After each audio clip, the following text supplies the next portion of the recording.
Assalamualaikum warahmatullahi wabarakatuh. Alhamdulillah wa syukurillah ala nikmatillah. Asyhadu an la ilaha illallah wa asyhadu anna Muhammadar Rasulullah. Allahumma shalli ala sayyidina Muhammad wa ala alihi sayyidina Muhammad. Puji syukur kepada Allah Subhanahu wa taala kita sampaikan serta berselawat kita kepada baginda Rasulullah sallallahu alaihi wasallam. Baiklah anak sekalian, kita awali dengan doa. Rabbi shrah li sadri wa yassir li amri wa hlul 'uqdatam min lisani yafqahu qawli. Kita langsung saja untuk video review pembelajaran kita ya pada kesempatan kali ini. Ya, yang pertama, jelaskanlah beberapa dalil tentang pernikahan. Ini berbicara tentang pernikahan banyak beberapa dalil. Ya, yang pertama, ya seperti ada dalam surah Az-Zariyat ayat 29. Ya. Kemudian ada dalam surah Ar-Rum ayat 21. Kemudian ada dalam beberapa hadis Rasulullah SAW yang intinya adalah memerintahkan untuk ya melaksanakan pernikahan bagi yang sudah mampu. Kemudian selanjutnya, ya jelaskanlah pengertian pernikahan. Apa itu nikah? Ya, nikah itu artinya adalah secara bahasa, ya berarti mengumpulkan atau menggabungkan atau bahasanya menjodohkan. Kemudian dalam beberapa kamus bahasa Indonesia disebutkan artinya adalah perjanjian antara laki-laki dan perempuan untuk bersuami istri secara resmi. Kemudian menurut Islam, nikah adalah menghalalkan pergaulan antara suami dan istri, antara laki-laki dan perempuan yang bukan muhrim. Itu yang diatur di dalam Undang-Undang Nomor 1 Tahun 1974. Sekarang ada revisi, ya tapi mungkin ya masih berlaku yang tahun 74. Selanjutnya, ya, jelaskanlah tujuan pernikahan. Nah, ini yang disebutkan dalam beberapa ayat. Secara umumnya adalah litaskunu ilaiha wa ja'ala bainakum sakinatan mawaddah warahmah. Nah, ini dia tujuannya. Sakinah, mawaddah, warahmah. Ya, itu dalam Islam. Seperti untuk memenuhi tuntutan naluri manusia, untuk mendapatkan ketenangan hidup, membentengi akhlak, untuk meningkatkan ibadah, untuk mendapatkan keturunan, dan untuk menegakkan rumah tangga yang Islam. Selanjutnya, jelaskanlah pengertian atau hukum-hukum pernikahan. Nah, ini banyak beberapa hukum nikah. Ada wajib, ada sunnah, mubah, haram, makruh. Wajib bagi mereka yang sudah mampu lahir dan batin. Yang sunnah hanya bagi mereka yang takut melaksanakan pernikahan tapi nafsu atau syahwatnya ada. Mubah untuk bagi mereka yang tidak takut melakukan perbuatan maksiat dan belum mampu. Haram ketika mereka hanya memiliki nafsu, tidak memiliki kemampuan, bisa menzalimi, menyakiti.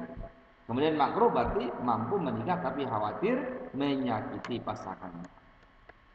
Selanjutnya, jelaskanlah beberapa dalil tentang hukum mawaris. Hukum mawaris ini ada dalam Al-Quran surah An-Nisa ayat 7 salah satunya. Ya, yang menyebutkan bahwa bagi orang laki-laki ya ada hak bagian dari harta peninggalan ibu bapaknya 2 kali bagian dari perempuan. Ini dasar pertama. Lalu yang kedua hadis daripada Abu Daud dan Ibnu Majah yang mengatakan ya tentang pentingnya mempelajari ilmu mawaris atau ilmu faraid dalam konsepnya. Selanjutnya anak sekalian jelaskanlah beberapa hukum tentang mawaris. Ya, ini ada beberapa konspilasi hukum yang mengatur tentang keberadaan ataupun yang mengatur tentang tatanan pembagian harta waris. Ya, salah satunya adalah dalam Undang-Undang Kompilasi Hukum ya pasal 171 yang mengatakan bahwa dalam pembagian harta waris itu harus merujuk kepada syariat Islam dan undang-undang yang berlaku, baik itu di dalam konsep agama ataupun dalam pemerintahan.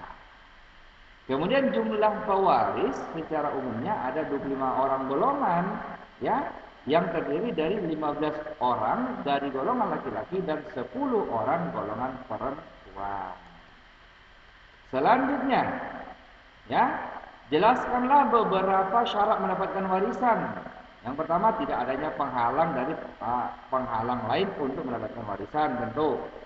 Kemudian kematian orang yang diwarisi.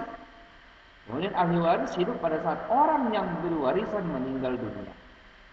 Itu syarat mendapat warisan. Kemudian sebab-sebab menerima warisan itu ada 3, ya kan? Yang pertama karena nasab, keturunan. Kemudian yang kedua karena pernikahan, suami istri lah, ya kan? Menantu lah, mertua dan segalanya. Kemudian ada yang ketiga wala, artinya karena memerdekakan budak. Selanjutnya, ya, jelaskanlah beberapa sebab tidak mendapatkan warisan. Ini ada beberapa. Yang pertama, kafir. Artinya seseorang yang tadi memiliki hak warisan tapi dia murtad, maka tidak berhak. Kemudian terjadi pembunuhan kepada orang yang mewarisi. Ini tidak boleh. Misalnya seorang anak membunuh ayahnya. Ketika ayahnya meninggal lalu dia mendapatkan harta warisan dari ayah, itu tidak boleh. Kemudian yang ketiga, terjadinya perbudakan. Kemudian karena perzinahan. Ya, dan yang selanjutnya adalah karena li'an, artinya anak yang tidak diakui. Selanjutnya anak sekalian, jelaskanlah beberapa teori kedatangan Islam ke Nusantara. Ada 3 teori, teori Gujarat, teori Mekah, dan teori Persia, yang masing-masing memiliki bukti dan ya, sejarah masing-masing. Selanjutnya, pertanyaannya jelaskanlah beberapa bukti kedatangan Islam ke Nusantara menurut teori yang 3 tadi. Ya kan? Ada masing-masing menurut sejarawan ya bahwa mengatakan Islam masuk melalui pedagang-pedagang Cina dan Nusantara. Itu menurut teori ya yang disebut dengan teori Persia. Kemudian ada yang mengatakan ditemukannya perkampungan Muslim di Belarus pada tahun ke-1 Hijriah atau 7 Masehi. Dia juga mendukung. Kemudian ada ditemukannya makam Fatimah binti Maimun di Gresik bertuliskan 11 Masehi. Selanjutnya, jelaskanlah ya beberapa strategi dakwah Islam Nusantara. Ada melalui perdagangan, melalui perkawinan, tasawuf, kesenian, pendidikan dan politik.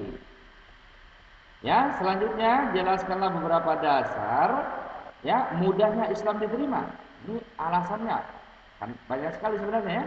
Yang pertama karena melalui pedagang yang memberi contoh. Kemudian tidak memaksakan ajaran tadi. Kemudian agama Islam berbaur dengan penduduk lokal. Kemudian terjadinya perkawinan dan tidak menghilangkan adat tradisional masing-masing daerah yang dimasuki. Kemudian adanya beberapa pejabat-pejabat kerajaan, penguasa-penguasa pada zaman dahulu yang masuk Islam sehingga gampang mempengaruhi bawahan atau masyarakat anggotanya. Oke, barangkali anak sekalian demikian saja untuk video review kita. Mudah-mudahan ini memperkuat persiapan kalian dalam ujian nanti. Dan ingat, senantiasa persiapkan dulu dengan maksimal ujiannya. Dan satu hal, jangan lupa sholat. Sholatlah Anda sebelum Anda disolatkan. Demikian saja barangkali untuk pertemuan kita kali ini. Lebih kurang mohon maaf. Billahi taufiq wal hidayah. Wassalamualaikum warahmatullahi wabarakatuh.